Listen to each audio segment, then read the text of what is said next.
You want to talk about hypocrisy? Well, let's talk about Strom Thurmond, one of America's most staunch segregationists who spent his entire career fighting against what? Black rights. But guess what?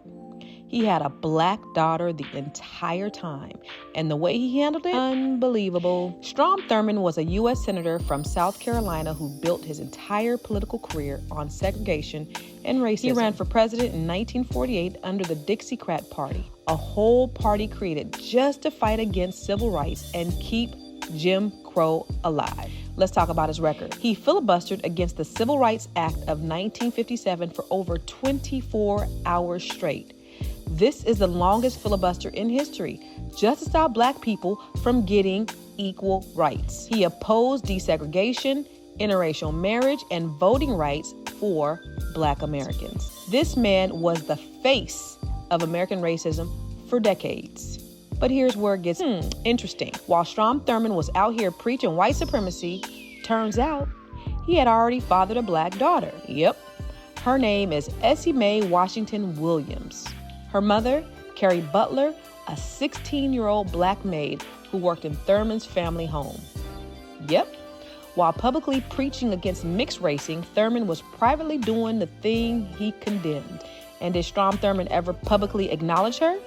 Nope, not once. Not in all of his years fighting civil rights, standing against interracial marriage, and pushing segregationist policies. But behind closed doors, he knew exactly who she was. He did provide financial support for Essie Mae through an intermediary, which helped her attend South Carolina State University.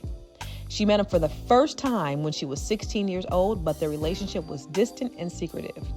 He was never a father figure to her, but he did stay in contact privately. It wasn't until after his death in 2003, at 100 years old, that Essie Mae came forward with the truth. She had kept his secret for decades, believing it was her duty to protect his reputation. But here's the real kicker. His family knew the whole time. They just kept quiet. So let's be clear. Thurmond spent his life fighting to keep black people oppressed, while his own black daughter had to live in his shadow. She went on to become a school teacher, and surprisingly, she never spoke negatively about him. But his legacy? It's one of hypocrisy, and it's a reminder that racism is often built on lies, contradiction, and fear. Did you already know the story, or did this one shock you? Well, drop a thumbs up in the comments if this blew your mind, and tag somebody who needs to know the real history they don't teach you in school.